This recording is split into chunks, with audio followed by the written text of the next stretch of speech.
Avetis Antaplyan is the founder and CEO of HIRECLOUT, an Inc. 5000 fastest growing company. He's an award winning CEO, advisor, investor, entrepreneur, family man, and go giver. HIRECLOUT provides tech recruiting and consulting services, hiring tech professionals for the best companies in the world. And before we start the episode, a quick word from our sponsor, Deep Wealth and the Deep Wealth Mastery Program. Here's Sanjay, a graduate of Deep Wealth Mastery, and he says, the investment I made in the Deep Wealth Mastery Program, it's a rounding error compared to the value created today and the future value I'll receive. Or how about William, who says, and I love this, a company that's attractive to sell is also a great one to own. The Deep Wealth Mastery Program gives me the best of both worlds. Now, speaking of growth and adding value, check out what Leon says. He says that the Deep Wealth Mastery Program changed how and who we hire. We've now begun to hire talent today that we never would have hired if it weren't for the program. The talent we're hiring today is helping both increase our growth and profits and our future enterprise value. Man, I love that kind of feedback because it's that kind of feedback that's what gets me out of bed every day. Deep Wealth Mastery System, it's the only system based on a 9-figure deal. That was my deal. And as you know, I said no to a 7-figure offer, created a system that we now call Deep Wealth Mastery. And that's what helped myself and my business partners welcome from a different buyer, a different offer, a 9-figure deal.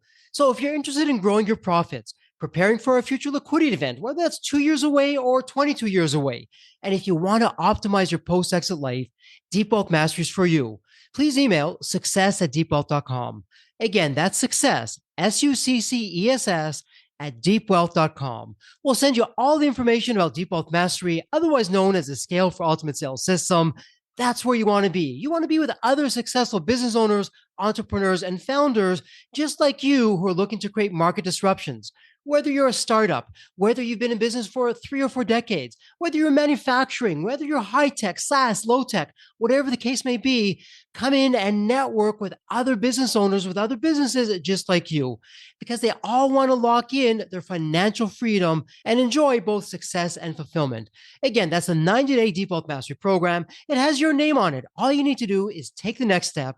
Please send an email to success@deepwealth.com. Welcome to the Deep Wealth Podcast. Well, we have a fellow entrepreneur, thought leader, podcaster, investor, and the list goes on, but it's all in the Deep Wealth house.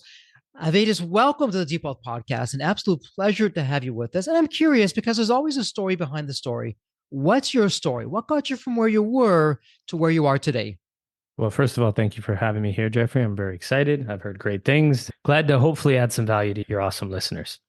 Thank you. Thank you. And likewise, right back at you. Thank you so much. The story behind the story, huh?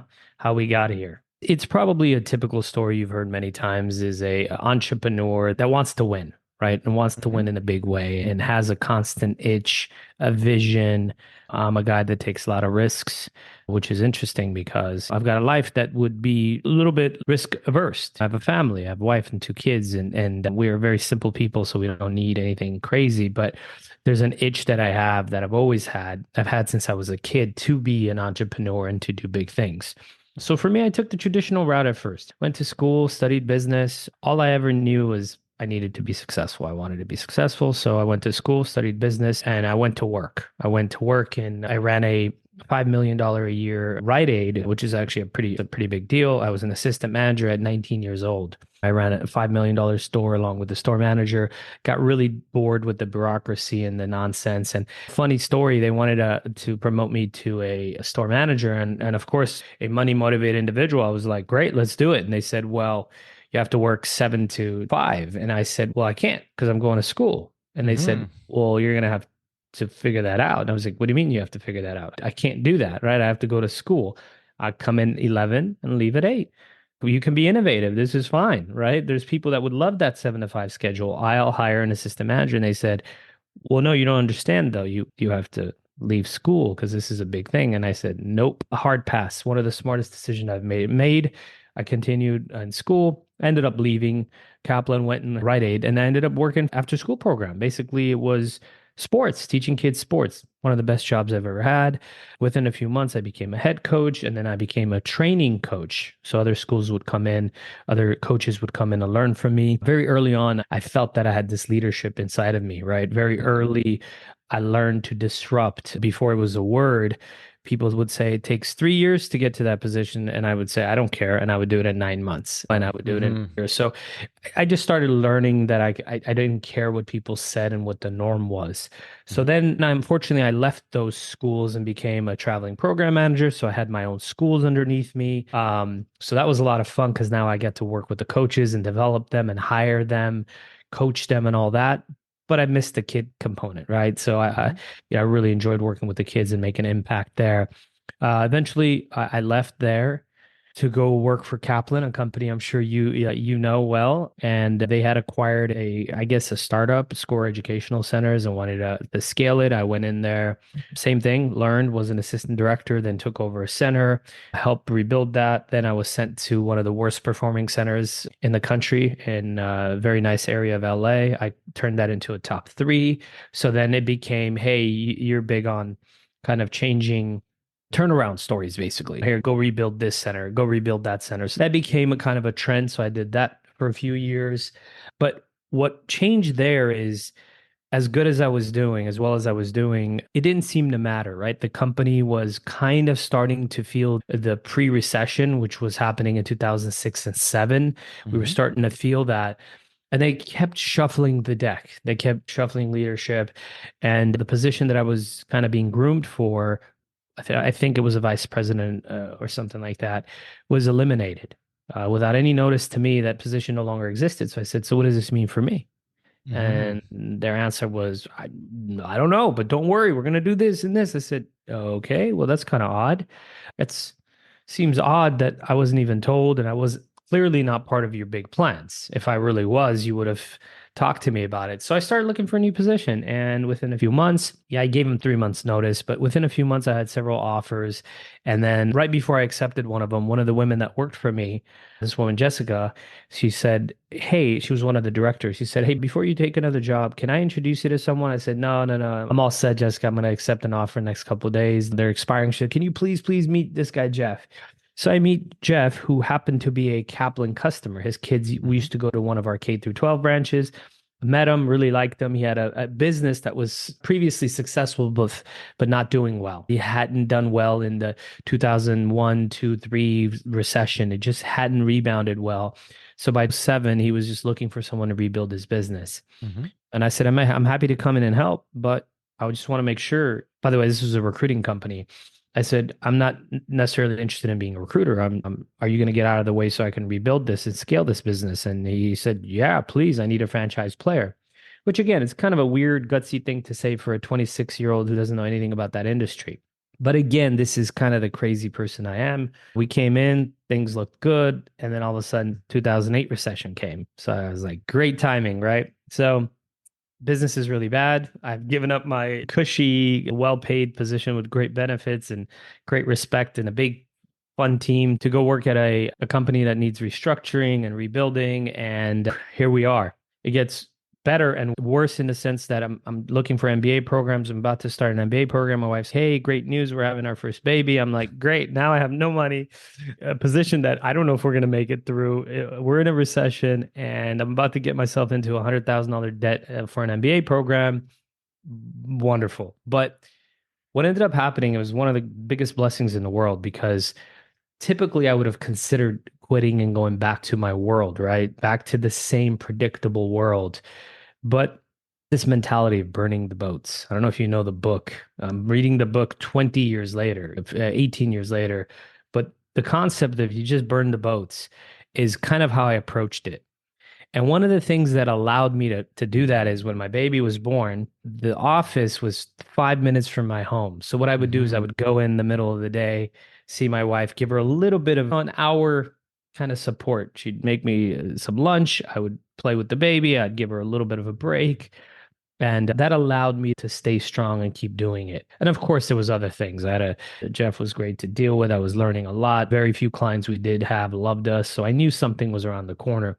So we struggled for about 16, 17, 18 months. And then things started turning around. We started scaling that business.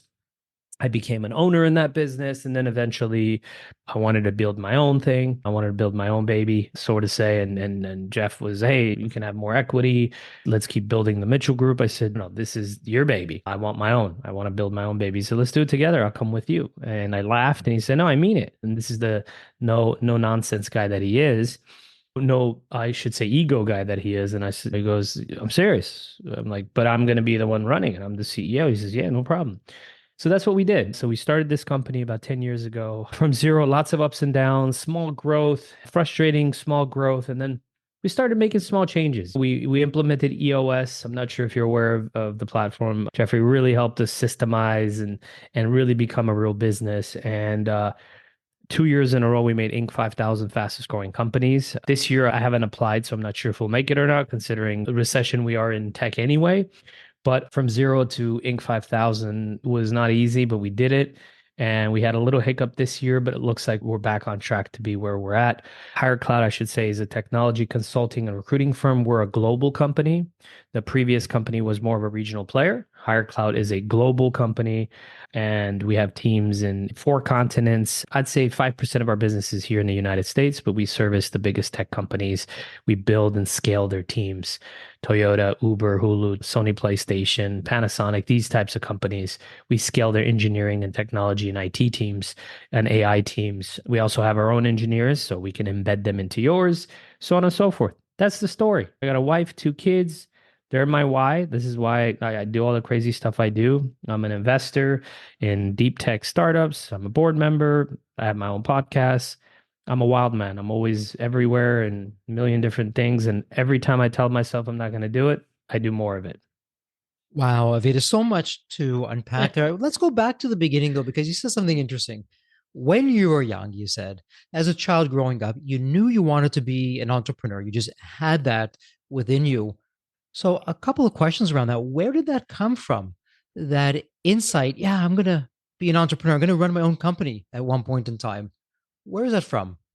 Well, I mean, the truth is, I actually wanted to be an NBA basketball player, but that goal, that dream was very quickly crushed as I had more and more ankle injuries playing basketball and realized, okay, the furthest I'm going to get is probably high school basketball. I don't think I can't get to Division 1 or 2 college basketball. So it's pointless. And I didn't want to be an accountant, and I didn't want to necessarily be a doctor, and I didn't want to be an attorney. And I didn't have a path, right? I didn't grow up in a home where, let's say, my parents were doctors or lawyers or whatever. And so that I had something to follow in that sense. My mother was a teacher. My father was would do a lot of loose, different kind of entrepreneurial type of stuff, but I didn't have a path to follow. So I decided just I needed to be successful, and business seemed to be the route to go. But I always knew I wanted to probably be the guy. Even as the not best player on every team I ever played on, I was always the team captain. So there was always something in me that said, I want to run things. Not because I want to be important or be the guy, is because I want to be responsible for the success and the failures. I want to blame myself. I want to control what I can control and feel great about it, or feel negative, but towards myself. You know what I mean? And perhaps that's part of the answer for the next question. Because when you started your journey, you were really a quote unquote employee. You're a team member, did some remarkable things. You rose through the ranks very quickly. And Avidus, for a lot of people, that's where the story would have ended. And you even said it a little earlier. I had a great job, a wonderful team, a large team, terrific benefits. It was predictable. You knew what was going to be happening. You had a rhythm.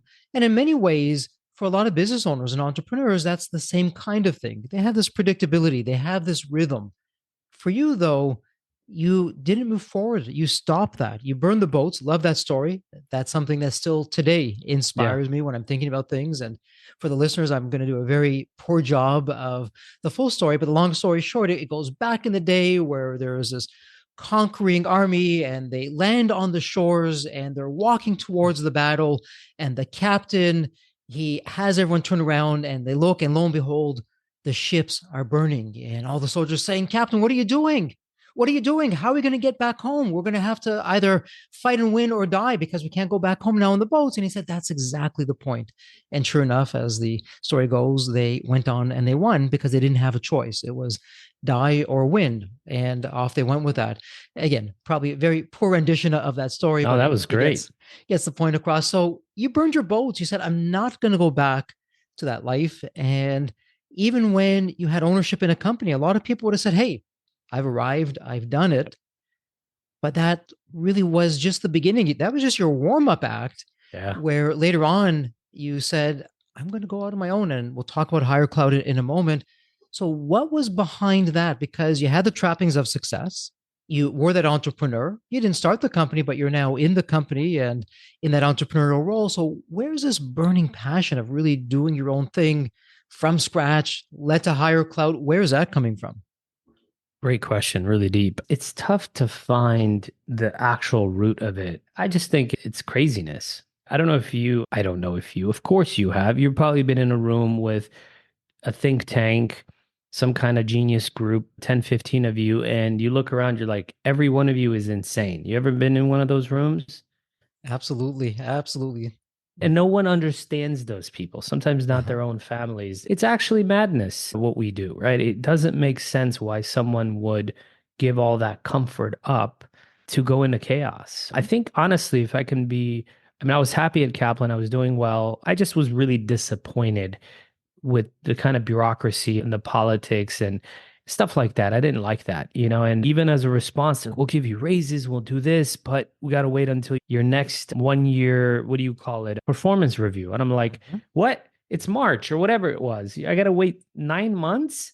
This is nuts. And so I always wanted to control my own destiny. Maybe that's what it was, but it was risky, Jeffrey. And I can't say I didn't look back and say, man, maybe I made a mistake. I even had really smart people tell me not to do it. My mom, who's one of the smartest people I know, said, don't do it, son. Don't do it. Don't do it. And I said, I'm going to do it. I'm going to do it. I have to do it. I talked to my wife and she said, you've never done this wrong. Do whatever you got to do. And I tend not to listen to people. I tend to just follow my gut. I'm big on following my gut. My gut Mhm. said, I have to do something different. I have to go against the grain. Everybody's doing this. I should do something else. And I think that's really what it was. And all of this story could have been very different because the other two positions I almost accepted were very corporate jobs. Mhm. And it was very comfortable and normal. And it was similar setup, beautiful offices and stable companies. And just didn't want to do that. It wasn't what I wanted. I wanted a little bit of chaos and craziness. And I knew going in it was probably not going to work. Because I looked at it and I was like, this thing's got good bones, but damn, it's a mess. It's a mess. This is going to be a lot of work. But that's what I wanted. I've learned I don't like simple things. I don't like easy things. Even when I buy properties, I never buy nice properties. I buy Mhm. nice land and shitty properties and I make them great and I build new homes. And so I've learned I'm more about either improving things or building things. And I just that's my thing. And that's, I think, fits well in the entrepreneurial route. But I warn people, it is not for everybody. Listening Yes. to this story, if you're not this type and if you're not willing to risk it all, don't do it because it's crazy. It sounds cool when we tell it, right? I mean, forget me. I've accomplished nothing compared to some of these crazy stories I've heard.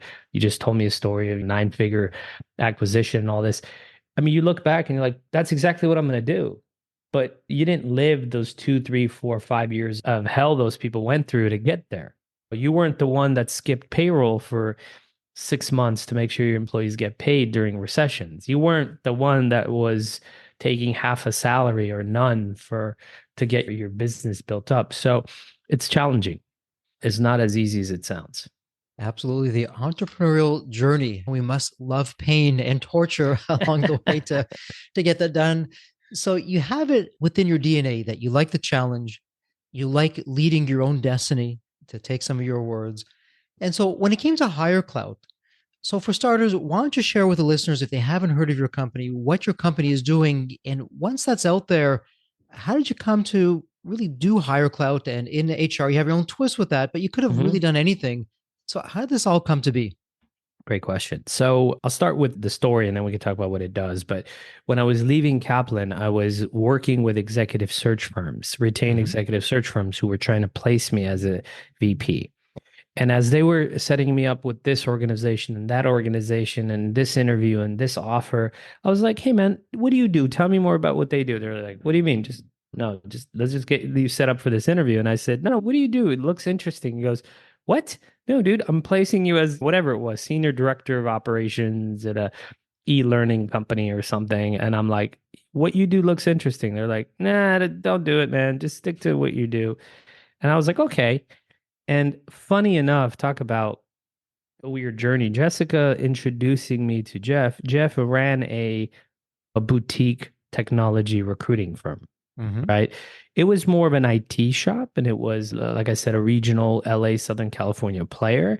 But I thought it was interesting. I was like, oh, okay, so you get to work with more than one business. That seems interesting. And my curiosity has always been about consulting, advising multiple businesses. And how do you do that as a 26, 27-year-old? Even if you think you're successful, nobody is okay, great. You run a small portion of a successful business. What? Who's going to hire you to consult them? So I felt that there was a little bit of this.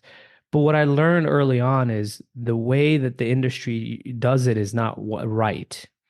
They're reacting to job orders and job descriptions. And very early, I was like, no, that's not how I roll. This is done wrong. This is not how like, what do you mean we send resumes and we hope to hear back? What the hell kind of business do you all run? These are bullshit clients. Just throw them out. But some of these were like big time clients. What do you mean? It's DirecTV. I'm like, I don't care who it is. You're dealing with a talent acquisition contractor who can care less.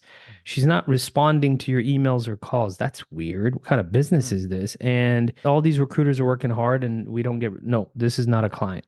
And I started getting my own clients and setting expectations right in the beginning. And I realized that's the right way. You don't get on the phone with a client and just, okay, thank you for the business. Thank you so much. What do you need? No, here, what do you need? Let's talk about your vision. Let's talk about your team. Let's talk about your mission. What do you mean? I need Java. I need Oracle. I was like, I don't care about all that. That's easy. We can figure that out. Let's talk about your culture. And these are things I'm doing early on in the business, not knowing anything about the business. So that was the Mitchell Group. That's how I changed the landscape of that organization. So that's why I joined the industry. But HireCloud, I wanted to do something bigger, right? I wanted to be global and I wanted it to be more high tech, not just IT. I wanted software engineering, mobile, real tech. Now it's like deep tech, right? AI and IoT and all that. So hopefully that answers that question, how I got into it. It was honestly random, really random. And as far as what HireCloud's doing, so yeah, there's three parts of our business is the executive search or hiring, whatever you want to call it. So we have four services. One of them is called Scale. This is basically if you want to hire 10, 15, 20 people, we're here to do that. One is Flex, which is like if you just want to hire folks to do a project, right? So a 6 month, 1 year, 2 year project, but these are my engineers that you're hiring temporarily, right? And then when you're done with the project, you could either convert them and make them your own or send them back to me and I'll find them another project. And then Elite, which is our kind of executive search where we hire very urgent positions one at a time, a CTO, a CPO, CIO, that kind of VP of engineering, that kind of role. And then Build is our final offering. And Build is like, we can actually take on small software development projects for you. So, for example, you might say, well, I'm a tech company. What the hell am I going to hire you to do software development for me? You're a tech company, but let's say, or non-tech company, and your core people are working on your core product that's making you lots of money. You can't interrupt that and have them experiment, but you can use our team to experiment. Hey, let's build an API that connects to this robot just so I can have an interface into it. Let's try it. And we can do that for them. So, but our two biggest businesses are hiring, where we hire permanent employees for you and your team, or two are kind of our flex, which is we will go into your team, we'll embed our engineers and data scientists and data engineers and data analysts and whatever into your company in addition to your whole team. And then when you're done, we're done. Really flexible model. Really interesting approach, and you formed it in your vision, which is intriguing. At Deep Wealth, when we're speaking with business owners, one of the first questions that we ask does your business run without you? And there's a lot of hemming and hawing, and it's a yes, but, or let me tell you, and back and forth they go. And the short answer is really it doesn't. And even though you're focusing in the tech area, high tech companies, it's really one and the same for all companies when it comes to talent. So you've been around the block a few times with this. Where, as entrepreneurs, whether we're a SaaS company, a high tech company, a manufacturing company, low tech company, best practices are best practices. Yep. When it comes to world class talent, I mean, at Deep Wealth, we say, show us your team and we'll tell you your future. We'll tell you your culture. We'll tell you where you're going to be going based on the team. That's how important it is. Brilliant. Let's talk about the glass half empty, because we're always glass half full. Where, as visionaries, entrepreneurs, founders, where are we getting it wrong when we're looking for talent? We're looking to expand the team. And I'll preface it just to give you a little bit of some information or material here. One of the common excuses I hear, well, Jeffrey, yeah, I was going to hire somebody. It's always the but, comes along, but they don't do it as well as I do. I'm the best. No one can really Yes. do it as I'm doing it. And I'm afraid if I brought someone in, the customers would go away, or the culture would suffer, or profits would suffer. So where are we getting it wrong that we're not able to take ourselves out of the business and replace ourselves with people who are actually better and smarter than us, who should be in the business? Great question. A very deep one. Ooh, there's a saying, A's hire A's and B's hire C's. So a lot of times as entrepreneurs, we hire helpers. We hire people that are just going to do what we tell them to do, or that are really smart, but kind of are okay just doing the status quo. What I've learned is that's not the right way, right? The right way is hiring people that are better than you in areas that is not core to you. There's certain things that are core to you you should stick to. For example, we were doing an executive search for a chief product officer. And after 2 months of struggling, I told the founder, I said, you should be the chief product officer. He said, that's funny you said that. The board was just talking about that. Why do you say that? I said, dude, it's just nobody's good enough for you. And I don't blame you, man. This is your baby. You're the product guy. So there's times you shouldn't offload too quickly. You should be the guy. My client relationships are incredibly important. So I do stay engaged with my clients, but you have to remove yourself from day-to-day stuff to work on the business versus being stuck in the weeds. But it's easier said than done, because you have to hire great people. If you hire average people, you will always be in every seat, every single seat, right? And all you'll do is you'll get some help, but it's all bullshit. Honestly, it's temporary, and it's going to be more stressful because you're going to have to keep recycling, getting new talent. My advice is don't think too small. Don't think in a box. Don't think job descriptions and experience and, oh, I can only pay this. And find the right individual that's got the right mentality and hire them, period. That's what it's all about. Like, one of the directors that works for me, who's amazing, she had done an MBA project for us. Her MBA team did an MBA project for us. And I was like, I have to hire her. She's amazing. She had no experience for what we do. She had zero recruiting, zero talent acquisition, zero tech, zero. She came from a supply chain background. It was her mindset that I was like, this is the kind of mindset we need. And the person that trained her once I hired her was amazing in the business, but he wasn't as disciplined and as focused and as good of a manager. He's just a badass people architect. He was just great at the job, right? And so hiring someone like that is very different than, let's put out a job post. Let's find someone that's got 6 years of managing recruiting teams and business development teams. And it doesn't work. I've hired those people. So you got to find the right mentality, the right caliber of human being who's in the right place of their lives, so they can truly jump in and learn the business and go all in. It took me years to do this, by the way. In fact, my Vistage group used to tease me because they would say, whoa, you're processing people problems? Aren't you one of the best recruiting firms in the country? In fact, I was hiring great people for some of them. And they're like, I don't get it, dude. You built our teams. I said, it's different. I don't do the things I do for myself that I would do for you. What do you mean? Well, I don't headhunt. I post jobs and wait for people to apply. That's the first thing I tell my clients. You're never going to get anyone great doing that. You might get lucky 1 or 2 times, and I have too, but it's rare, right? It's very rare. I would put them through 6 steps, and I would do this, and I would do that, and I would go. Oh, you don't do that for yourself? No, I don't have time to do that for myself. So right there, you see the problem, right?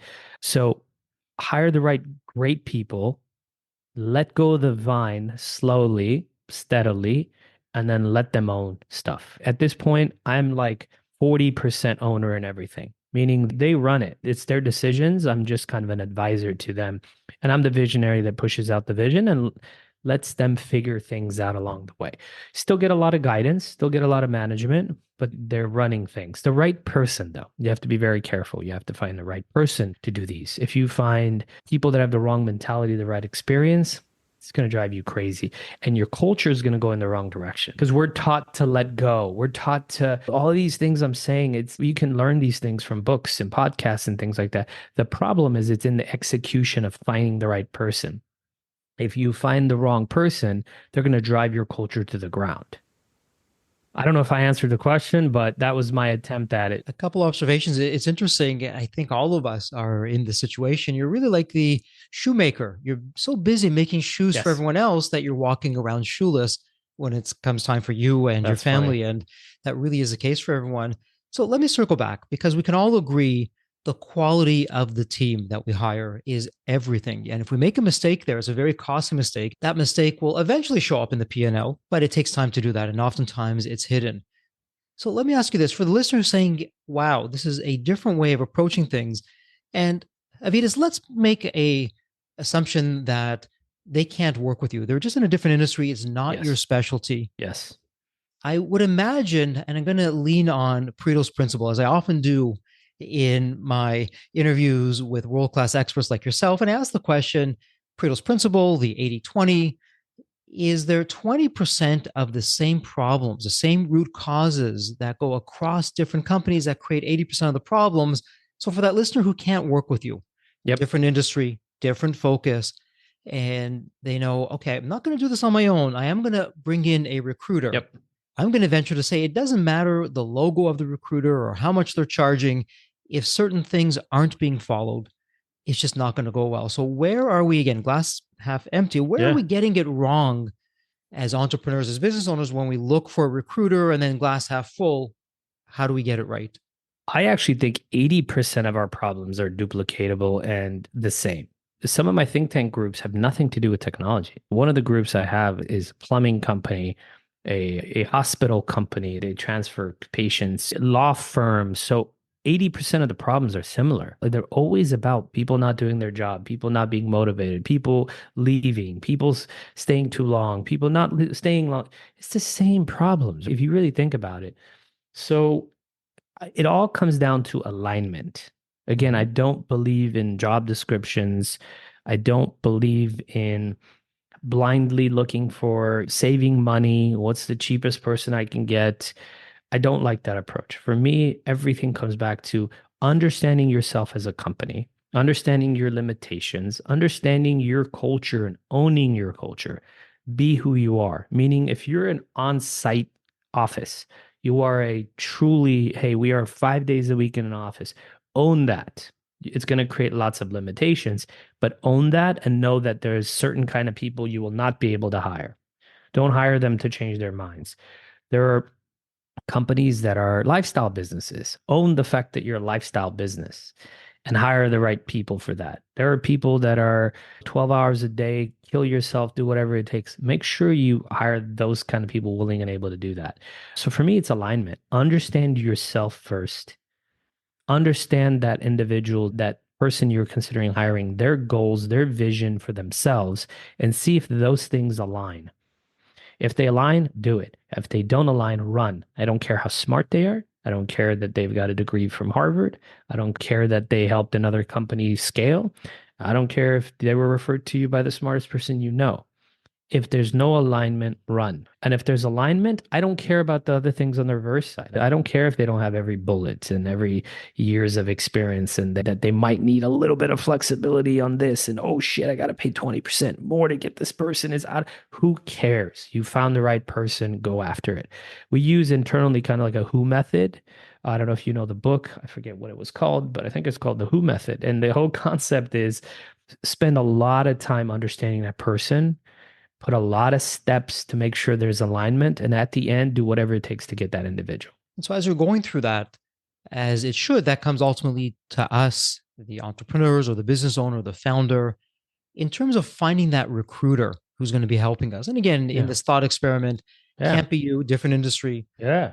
What are some red flags for recruiters? Or what would be some green flags? What am I looking for? Again, putting logos and reputations aside, Sure. because they're only as good as a person that you're working with. 100%. So what am I You're dead looking on. for or not looking for? You're definitely not looking for the cheapest. So we're in a recession. So when my team gets in these emails where, oh, hey, we're not able to talk to you, communicate with, this is what other firms are working at. Let us know if you can do it. I say run.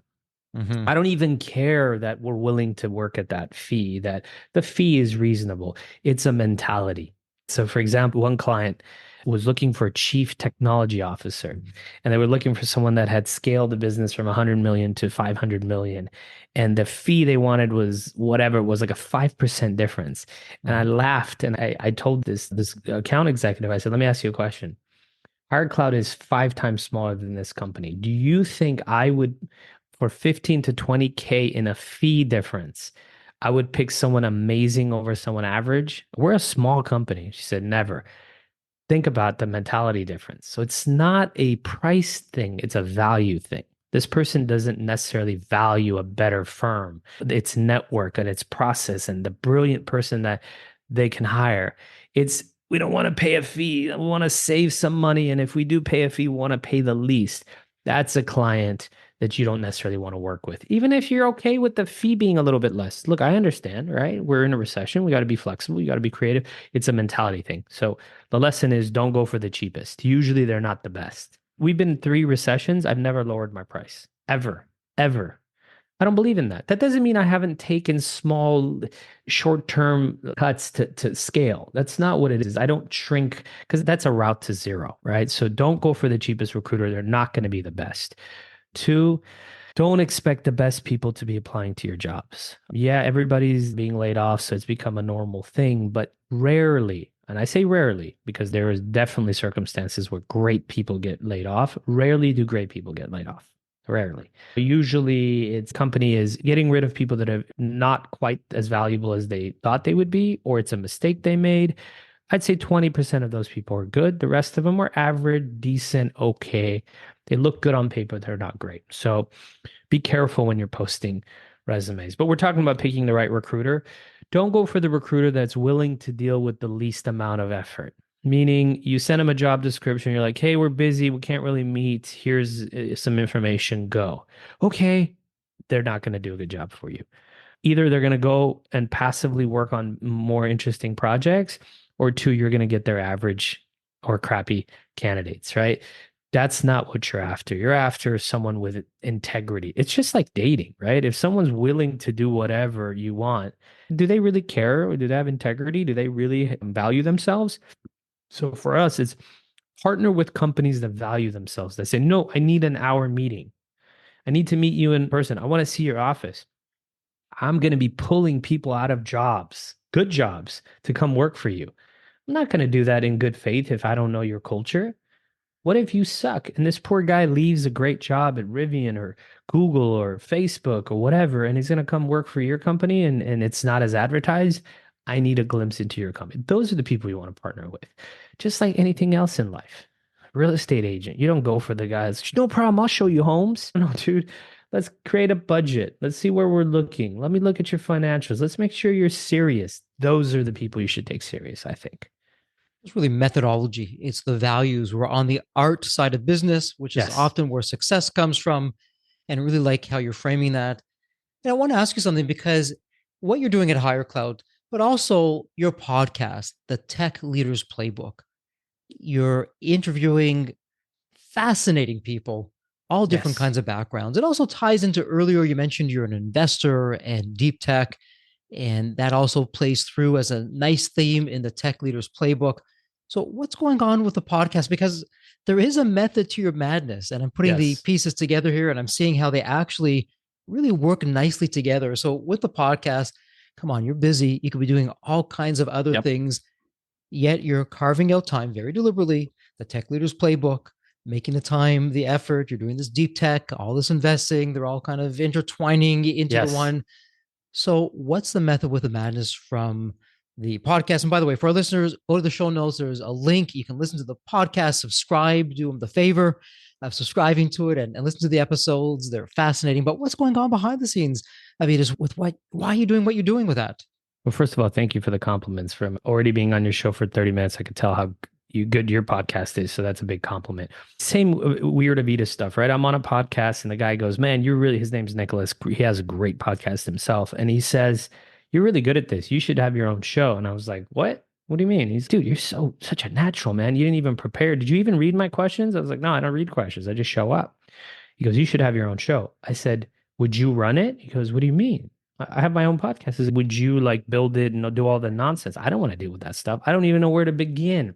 He starts giving me advice. No, but here's what you should get. And it just stresses me out more. And I'm like, call me when you're ready to build my show. And he goes, okay. 6 months later, he calls me, he says, I'm going to take you up on that offer. So now he did the show for me because it's a lot of work, Jeffrey, especially on the video front, booking the guest calendars, showing up, the equipment, the studio, the editing. I don't have time to do that stuff or the interest, or it's just not something I'm good at and want to do. So the show is Tech Leaders Playbook because I'm in tech and my network is massive in tech. So I thought I could always have really interesting people. So that's one. Two, I did it because I wanted to learn from great people. And I like entertaining and telling stories, but I want to hear other people's stories. So it's like an MBA. It's a PhD. It's a freaking PhD I'm getting, learning from people that are coming onto my show and vice versa. And for me, it became really eclectic when I went way out of my realm of tech leaders. The idea was to have CTOs and CIOs and stuff like that. But then I met an MBA coach at an event. I was like, I want you on my show. It was okay, because we hit it off. And then I have the first woman to ever coach in the NFL. What I started learning, it's not about tech, it's about leadership. My show is really about mindset and leadership and people and helping others scale their lives. So that's why the show's random. I'm going to have a Meta World Peace on my show, hopefully soon. I was trying to book that. But again, what the hell does Meta know about tech? Well, first of all, he's a tech investor. Two, I'm a huge Laker fan. And three, the guy's brilliant. I'm sure we can learn things from a guy that has won multiple championships, brilliant guy. He played for Phil Jackson and played with Kobe Bryant. So what can I learn from him and what can my people learn from him? That's the thesis of the show. And honestly, you said something great in the beginning. Fun. I enjoy doing it. I have fun doing it. So I don't care about anything else. What's interesting with that is you wanted to be growing up in sports, NBA, Yeah. and playing and everything. Well, here's your chance in a Right? roundabout way. Now you're right in there with the NBA and That's it. people who are there and you're doing that. But what I also like is you're doing it on your terms. So, yeah, you could have gone headfirst and, well, I don't really know what I'm doing, but I'll figure it out. Well, hey, you've got your show. You know what you're doing. When you're ready, I'll just show up. You do the rest. And you just waited. And Yep. perhaps it wouldn't have been him, it would have been someone else, but you Yep. waited for the right circumstances with the right people to do it. I really admire with you doing that. Always Yeah. with the right people. You walk the talk, which is really nice. There's so many different rabbit holes that we could go down. We're starting to bump up against some time before we go into the wrap up mode. Sadly, before we go into wrap up mode. I can do this all day. Exactly. I'm wondering, is there a question that I didn't ask or a topic that we haven't covered or even a message that you want to get out to the community that we haven't covered off? Oh man. I mean, your questions are so deep. We went so long on each one. It's tough to cover. But one thing I can think of is don't be a go-getter. It's a common compliment you hear. Oh, he's a go-getter. She's a go-getter. Be a go-giver. 50% of the things I do it just to do it. And people don't get it. They literally scratch their heads. They're like, why did you do that? Why do you do that? What's in it for you? I'm like, nothing. No, but what is literally nothing? I'm trying to help people and I'm trying to learn. And I want to meet great people. But typically it all starts with me just doing things to do things. Like someone was referred to me and I looked at his LinkedIn profile and I was like, he's not the right guy. But out of respect for the person that referred me to him, I'm going to talk to him. Ended up hiring him. He worked for me for 7 years, became a director for our company. Great guy. And now he's spinning off a company for us called one of our companies called Phionics. So again, I did it just out of respect for the person that referred him. I did a talk at CSUN, and the dean came in to thank me. And then he brought his MBA groups to kind of help. And I did this The same guy that said, "Why do you do this? This is a lot of time and effort. Like, why do you have?" I said, "Because I want to help the community. I want to give back, and maybe we can win from this." I ended up hiring someone great from that. So this is just kind of how I roll. I just do things. I give first with no expectations to get, and somehow, some way, I always get 10 times more value out of it. And Avita says, you're talking about that. It really embodies going above and beyond, going the extra mile, as they say. It's where you're doing it for the sake of doing it, not expecting anything else in return. Yes. Although oftentimes when we, through our actions, through our time, we're investing in that, we often get more than what we're giving just from who we're meeting, what we're learning. And that's a whole Yes. other side. And I know I said we're going to go into wrap up mode, but before we do that, one last question, I promise, very quickly, and we're over time here, but what the heck, let's run with it. With you being an investor, with you in deep tech, and this could be a whole episode unto itself. It's really not a fair question. I'll throw it out there anyways. Where we are today, which could change tomorrow, and certainly by the time this episode airs, when we look at artificial intelligence, what do you want to tell us about AI, perhaps with HIRECLOUT or your industry or society in Yep. general? I'll leave that up to you. But you're in the thick of things and where you are in your community. I mean, you're right in Yep. the heartbeat of everything. So what should Yeah. we know? I mean, we know it's legit. We know it's real. This is not a fad, right? It is not a fad. It is absolutely disrupting a lot of concepts. It's not there yet. In many places, it's not there yet. Companies think they have it figured out and it's incredible and it's full pilot mode, and it's really not. It's a great tool for simplifying easy tasks and doing things that are not high risk. Like, for example, there's nothing I can easily inject AI into my business for it to do some very basic outreach for me. No big deal. No one's going to get hurt, right? Maybe a dorky message goes out and it's a little embarrassing. No big deal.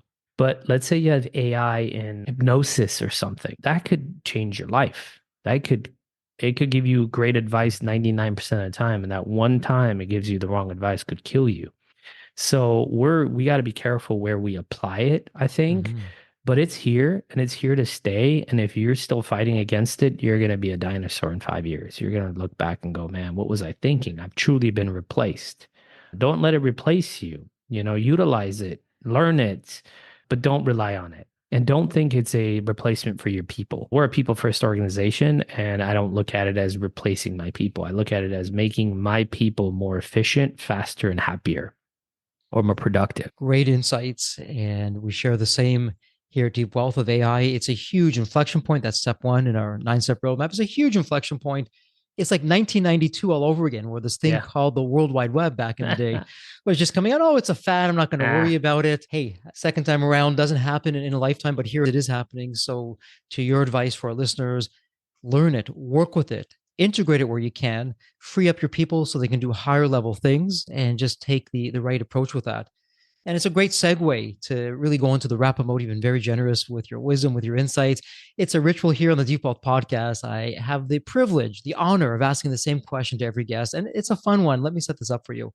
So, Avetis, it's tomorrow morning, and you're looking outside your window, and it's the magical DeLorean car from the movie Back to the Future. Remember that one? And when you look outside your window, not only is the DeLorean car curbside, the door is open, it's waiting for you to hop on in, which you do. And you're now going to go back to any point in your life. It's Avidus as a young child, a teenager, whatever point in time it would be. What are you telling your younger self in terms of life lessons or life wisdom? Or, hey, Avidus, do this, but don't do that. What does it sound like? Ooh, it's tough because I did do this, but enjoy your life, slow down, and enjoy every moment. Lucky for me, I knew my senior year of high school that these are the best years ever. And every year was the best year ever. When I had my two kids, my daughter Sophia, my son Andronik, I was like, man, these are the cutest years ever. And I lived it up. I'd say even slow it down even more. And don't chase money. Money will eventually chase you if you do the right things. Just be around your family. Enjoy friends, your brothers, your parents. Just enjoy. Don't rush. I tell this to my daughter all the time, who's a super kick ass. Got to do this, pops. I got to do this. Got to get into the best school. I got to do this. I'm like, slow down, sweetheart. Slow down. I got to do this internship and that internship. I'm like, slow down. Enjoy. Great advice. It's really that age old saying, it's all about the journey. Enjoy Yes. the journey. So true. As you're talking about that, I'm thinking back to different highlights of my life. And sometimes I enjoy the journey. Other times I miss the boat altogether. But I certainly appreciate that now and do the best I can as life unfolds, as it always does. So terrific advice. Well, it's official. Congratulations. It's a wrap. And this is all going to be in the show notes for our listeners, your podcast and HIRECLOUT. But if someone has a question that they want to ask, better yet, they want to bring you on board to help take their company to the next level, have their business run without them, help them grow, help them scale. Yeah. Where is the best place that they can reach you online? LinkedIn is easy. I'm the only Avetis Antaplyan in the world on LinkedIn. My nephew is named the same, but he's not on LinkedIn. And Avidus at hireclout.com. Drop me a note and I'm happy to assist in whatever way I can add value. I'm here. Doesn't get any better. Avidus gave us his email. Take him up. Here is a gentleman who's got the experience. He's got the wisdom and the insights. Speak with them. See what you can do. And that's what I love, where we have world-class experts like you, Avidus. You bring so much to the table and you're paying it forward and you're making a difference. Well, listen, as we wrap it up, as we love to say here at Deep Wealth, may you continue to thrive and prosper while you remain healthy and safe. Thank you so much. Thank you, Jeffrey. It's been an absolute pleasure. Appreciate you. So there you have it, Deep Wealth Nation. What did you think? So with all that said, and as we wrap it up, I have another question for you. Actually, it's more of a personal favor. Did you find this episode helpful? Have you found other episodes of the Deep Wealth Podcast empowering and a game changer for your journey? And if you said yes, and I really hope you did, I have a small but really meaningful way that you can actually help us out and keep these episodes coming to you. Are you ready for it? The dramatic pause. I'll just wait a moment. Drum roll, please. Subscribe.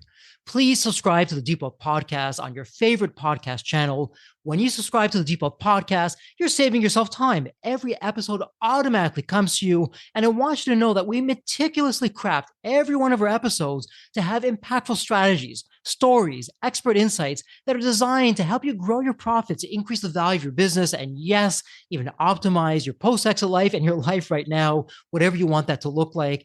And every time you subscribe and a fellow entrepreneur subscribe, it's a testament to how together, yes, we are changing the social fabric of society.